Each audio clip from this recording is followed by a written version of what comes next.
Serial मन अति सुंदर में फूलमती की गलतियों की वजह से अब राधिका का चेहरा पूरी तरह से खराब हो चुका है, जो कि राधिका को लेकर के दिव्यम जी ने पहुंचा हॉस्पिटल में। जब हॉस्पिटल में जाने के बाद दिव्यम जी को मालूम पड़ गया कि ये सब कुछ किस लिए राधिका का चेहरा पूरी तरह से खराब होते चला जा रहा है। जब डॉक्टर ने राधिका का चेहरा देखा तभी डॉक्टर राधिका से पूछने लगते हैं, क्या कभी आपने ऐसा कोई आयुर्वेदिक दवा खाई हुई जिसके वजह से आपके चेहरे पे थोड़ा थोड़ा दाग निकलना चालू हो गए हो? तभी राधिका बोलती, हाँ मैंने अभी भी उस दवा को खा रही हूँ, जो कि तो हमको दवा माँ जी ने ला करके दी हुई थी। इस टाइम राधिका का चेहरा पूरी तरह से खराब हो चुका है। अगर आप सभी लोग चाहते हैं राधिका फिर से पहले जैसा सही हो जाए तो फिर आप सभी लोग राधिका के सपोर्ट खातिर अभी इस वीडियो को एक लाइक करके चैनल को सब्सक्राइब करके बेल आइकन को ऑल पे सिलेक्ट करके वीडियो को जरूर शेयर कर दीजिएगा। डॉक्टर राधिका से बोलते हैं कि तुम्हारा चेहरा जो खराब हुआ इसी आयुर्वेदिक दवा की वजह से हुआ, क्योंकि ये जो तुम सोच रहे हो आयुर्वेदिक दवा तुम्हारा वजन कम रहा है, ये आयुर्वेदिक दवा तुम्हारा वजन कम करने के लिए नहीं, ये तो ऐसा दवा है जो कि अगर कोई औरत ने इसको इस्तेमाल करती रही थोड़ा दिन तक तो वो औरत कभी जिंदगी में अपनी माँ नहीं बन सकती है। तभी राधिका बोलती है, नहीं डॉक्टर साहब, हमको तो ऐसा लगता है कि आपने अच्छी तरह से इस दवा के बारे में जांच पड़ताल नहीं किया, हमको तो लगता है कोई आपको गलत फहमी हो गया इसीलिए आपने ऐसा बोल रहे हो। राधिका बोलती है, नहीं माँ जी ऐसा बिल्कुल नहीं करेंगी, क्योंकि माँ जी को जब मालूम रहेगा कि ये दवा खाने के बाद मैं कभी जिंदगी में माँ नहीं बन सकती हूँ तो फिर भला माँ जी हमको ये आयुर्वेदिक दवा क्यों खाने के लिए देंगे? क्योंकि हमको तो ऐसा लगता है कि डॉक्टर साहब से कोई गलती हो गई, इस दवा को अच्छी तरह से जांच पड़ताल नहीं की इसीलिए इन्होंने ऐसा बोलने लगे। तभी दिव्यम बोलते हैं कि नहीं राधिका तुम अब शांत रहो, तुमको कुछ भी पता नहीं है कि तुम्हारे साथ में क्या हो रहा है क्या नहीं हो रहा है। दिव्यम राधिका से बोलने लगते हैं कि राधिका जब तुमको पहले से ऐसा लग रहा था कि ये दवा खाने के बाद तुम्हारे शरीर के अंदर कमजोरी जैसा हो रहा है तो फिर तुमने हमको पहले क्यों नहीं बताया, और तुमको तो ये दवा तुरंत बंद कर देना चाहिए था, लेकिन तुमने इस दवा को खाती रही। राधिका बोलती है, दिव्यम जी मैं आपको बताने के लिए पहले ही कोशिश की थी, जब मैं आपको बताने के लिए जा रही थी उसी टाइम माँ जी बीच में आ जाती थी, इसीलिए मैं सोची कि माँ जी का दिया हुआ दवा जो अगर मैं बताऊंगी इसके बारे में गलत तो फिर सभी लोग गलत हमारे बारे में सोचेंगे, इसके वजह से मैं इसी की वजह से आपको बता नहीं पाई। हो सके तो दिव्यम जी आप हमारी गलतियों को माफ कर दीजिएगा। लेकिन राधिका ने कोई छोटी मोटी गलती नहीं की थी, क्योंकि राधिका के जब चेहरे पे थोड़ा थोड़ा दाग निकलने चालू हुआ था, जो कि राधिका को मालूम पड़ गया था पहले ही कि हमारे हाथों में जो ये सब कुछ दाग निकल रहा है और यहाँ पे बहुत खुजली जैसा राधिका के हाथों में पहले ही हो रहा था, लेकिन राधिका को मालूम पड़ गया था कि ये सब कुछ आयुर्वेदिक के दवा की वजह से हो रहा है, जो कि राधिका ने सुजाता से बोली थी, लेकिन ये बात दिव्यम से नहीं बोली थी। जब दिव्यम ऑफिस गए हुए थे तभी राधिका सोचती है दिव्यम जी के आने से पहले कैसे भी हमको कुछ भी करके जो हमारे शरीर पे दाग है इसको हटाना पड़ेगा, नहीं तो दिव्यम जी जब देखेंगे तो फिर उनको मालूम पड़ जाएगा कि मैं आयुर्वेदिक दवा को अभी भी खा रही हूँ और हमारे ऊपर वो बहुत ज्यादा गुस्सा हो जाएंगे। यहाँ पे राधिका सोचती है कैसे मैं छुपाऊं, क्योंकि राधिका ने उस दाग को बहुत ज्यादा रगड़ती है, लेकिन वो खुजली जैसा कर रहा था और उसका हाथ धीरे धीरे और ज्यादा खराब होते चला जा रहा था। तभी राधिका को अचानक याद आ जाता है कि कली भाभी के ऊपर कोई भी डिम्पल अगर निकल जाता है तो फिर कली भाभी ने उस मेकअप के जरिए वहाँ पे छुपा देती है, जिससे किसी को पता नहीं चल पाता है कि कली भाभी के चेहरे के ऊपर डिम्पल या तो फिर दाग है। इसीलिए राधिका सोचती हमको जा करके कली भाभी के पास से वो मेकअप को ले लेना चाहिए। जब राधिका ने कली भाभी के पास मेकअप को लेने के लिए जाती है तभी कली भाभी ने हेडफोन लगा करके अपना गाना सुन रही थी, जो कि उसने डांस भी कर रही थी। तभी राधिका बोलती है कली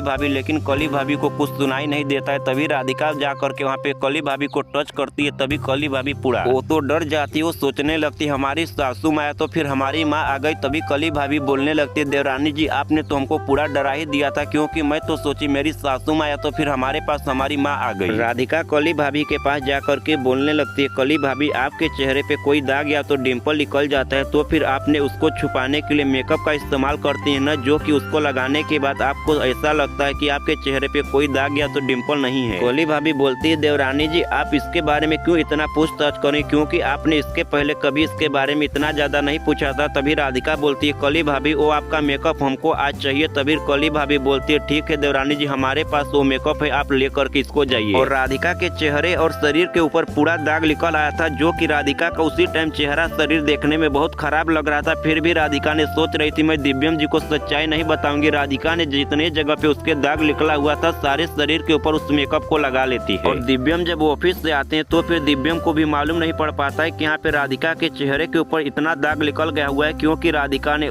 दिव्यम के आने के पहले यहाँ पे सारे मेकअप को लगा ली हुई थी, जिससे दिव्यम को भी थोड़ा सा भी नहीं डाउट हो पाया। दिव्यम को थोड़ा सा शक भी नहीं होता है कि राधिका के चेहरे पे दाग है, तो फिर राधिका ने यहाँ पे दाग को छुपाने के लिए मेकअप लगा करके रखी हुई है, क्योंकि वहाँ पे मेकअप भी ज्यादा मालूम नहीं पड़ पा रहा था। जैसा वहाँ पे शरीर की वजह से राधिका ने मेकअप को लगाई हुई थी, इसीलिए वहाँ पे राधिका के शरीर के ऊपर वो मेकअप मैचिंग खा जाता है, इसीलिए यहाँ पे दिव्यम पकड़ नहीं पाता। और यहाँ पे राधिका ने रात में तो सो जाती है दिव्यम के पास, लेकिन सुबह होते ही जब दिव्यम ने राधिका को आवाज लगाने लगते हैं, दिव्यम ने पहले राधिका से उठ जाती है, तभी राधिका का चेहरा दिव्यम देख लेते हैं। दिव्यम ने राधिका का चेहरा जब देखा तो फिर दिव्यम भी देख करके हैरान हो गया उस टाइम, क्योंकि राधिका का पूरा चेहरा पूरी तरह से खराब हो चुका था, जो कि राधिका के मुंह के ऊपर उस टाइम दाग नहीं था, लेकिन सुबह होते ही राधिका के मुंह के ऊपर इतना ज्यादा दाग हो जाता है, जिससे दिव्यम देख करके पूरा हैरान हो जाता है। दिव्यम सोचने लगता है कि अब मैं क्या करूं, हमारी राधिका को क्या होगा, जिससे दिव्यम ने यहाँ पे किसी को भी नहीं बताता है, चुपचाप राधिका को लेकर के हॉस्पिटल चला जाता है, जो कि वहाँ पे डॉक्टर ने जाने के बाद सारी सच्चाई बता दिया। सीरियल मन अति सुंदर के आने वाले अगला एपिसोड को सबसे पहले देखने के लिए आप सभी लोग अभी इस वीडियो को एक लाइक करके, चैनल को सब्सक्राइब करके, बेल आइकन को ऑल पे सिलेक्ट करके वीडियो को जरूर शेयर कर दीजिएगा। अब दिव्यम राधिका को मालूम पड़ जाएगा कि फूलमती ने बंसल भवन में आई हुई है किस मकसद से, क्योंकि फूलमती के बंसल भवन में आने का सिर्फ एक ही मकसद रहता है, वो कैसे भी करके राधिका का जिंदगी पूरी तरह से बर्बाद करना चाहती थी, जो कि वो सोच रही थी कि राधिका कभी मां ना बन सके। जब फूलमती ने देखी कि इसकी बेटी कली को इस घर में इसके बहू का दर्जा, बड़ी बहू होने का दर्जा नहीं दिया जा रहा है, तभी वो सोचती है कैसे भी करके मैं अपनी बेटी कली को यहाँ पे बड़ी बहू होने का इस घर में दर्जा दिलवा करके तभी इस घर से बाहर जाऊंगी। और उसने बंसल भवन में आते ही राधिका का बर्बादी का प्लान बना लेती है, जो कि वो सोचती है कैसे भी करके मैं राधिका का पूरी तरह से जिंदगी बर्बाद करके अपनी बेटी कली को इस घर में रानी बना करके रखूंगी, तभी मैं इस घर से बाहर जाऊंगी। और सच में आज राधिका की जिंदगी पूरी तरह से बर्बाद हो गई है, क्योंकि राधिका इस टाइम अपना चेहरा भी किसी को नहीं दिखा सकती है, क्योंकि राधिका के चेहरे पे जब थोड़ा दाग निकला हुआ था तो फिर राधिका ने साल को ओढ़ करके थोड़ा बहुत काम कर लेती थी, लेकिन राधिका का वो हाल हो गया है, जो कि राधिका इस टाइम अपना चेहरा किसी के सामने लेकर के तो जाना नहीं चाहती है, क्योंकि वो तो खुद अपना ही चेहरा आईने में नहीं देखना चाहती। अपने ही चेहरे से उसको इस टाइम इतना ज्यादा नफरत हो गया है, जो कि वो खुद सोच रही कि मैं इस चेहरे को ना ही देखी तो ही अच्छा रहे। फूलमती के सुजाता के गलतियों की वजह से राधिका की जिंदगी पूरी तरह से बर्बाद हो चुकी है, क्योंकि राधिका का चेहरा इतना ज्यादा खराब देख करके यहाँ पे सभी लोगों ने बंसल भवन में हैरान हो गए। सुजाता भी नहीं सोची हुई थी कि राधिका की जिंदगी पूरी तरह से बर्बाद हो जाएगी इस पाउडर के जरिए, क्योंकि सुजाता ने तो राधिका को वो पाउडर दी हुई थी वजन कम करने के लिए, क्योंकि फूलमती ने जब सुजाता को पाउडर ला करके दी थी तो फिर वो बोली थी कि सुजाता अगर तुम चाहती हो तुम्हारी बहू और पतली हो जाए, जो कि वो इस घर में वारिस दे, तो फिर तुम्हारा नाती या तो नातिन, आने वाला नाती नातिन स्वस्थ रहे, तो फिर तुमको राधिका का वजन कैसे भी करके कम करना पड़ेगा। तभी सुजाता के हाथों में वो पाउडर दे करके बोलती अगर तुम्हारी बहू इस पाउडर को पीती रहेगी तो फिर तुम सोच लो उसके शरीर के अंदर बहुत जल्द बदलाव आ जाएगा, जो कि यहाँ पे फूलमती ने झूठ बोल करके सुजाता को पाउडर तो दे देती है, जो कि राधिका ने अपनी सासू माँ के कहने पे उस पाउडर को पी लेती है, लेकिन राधिका की अब जिंदगी पूरी तरह से बर्बाद हो गई है। तो सुजाता ने सारा इल्जाम फूलमती के ऊपर लगा दी, क्योंकि सुजाता बोलने लगी ये पाउडर तो हमको फूलमती ने दी हुई थी, लेकिन यहाँ पे सुजाता भी बहुत जोर जबरदस्ती करके राधिका से आयुर्वेदिक दवा को पीने के लिए बोल रही थी, जो कि सुजाता बोली थी राधिका तुम अगर इस घर में रहना चाहती हो तो फिर तुमको कैसे भी करके इस आयुर्वेदिक दवा को पी करके तुमको अपना वजन कम करना पड़ेगा, जो कि राधिका तो इस आयुर्वेदिक दवा को नहीं पीना चाह रही थी, लेकिन सुजाता के जोर जबरदस्ती की वजह से इसको मजबूरन पीना पड़ता है, क्योंकि राधिका के चेहरे पे जब थोड़ा बहुत दाग निकल गया हुआ था फिर भी राधिका ने इस दवा को छोड़ना चाह रही थी, लेकिन सुजाता ने आकर के बोल देती राधिका तुम्हारा वजन कम हो रहा है, तुम इस दवा को पियो। इसीलिए राधिका ने इस दवा को पीती रही। इसका नतीजा इसको तो आज देखने के लिए मिला, जो कि राधिका अब अपना ही चेहरा शीशे में नहीं देखना पसंद करती। अब राधिका को समझ में आ रहा है कि मैं काश सासू माँ की बातों पे विश्वास ना की होती तो फिर हमको आज ये दिन देखना नहीं पड़ता, लेकिन अब राधिका के साथ में जो होना था वो तो हो गया। अगर आप सभी लोग राधिका का इस मुश्किल घड़ी में साथ देना चाहते हैं तो अभी इस वीडियो को लाइक करके, चैनल को सब्सक्राइब करके, बेल आइकन को ऑल पे सिलेक्ट कर लीजिएगा, क्योंकि अब राधिका का शरीर श्री भोलेनाथ के आशीर्वाद से ही बच सकती है। अगर आप सभी लोग सच में चाहते हैं राधिका फिर से पहले जैसा हो जाए तो कमेंट बॉक्स में आप सभी लोग जय भोलेनाथ लिख दीजिएगा।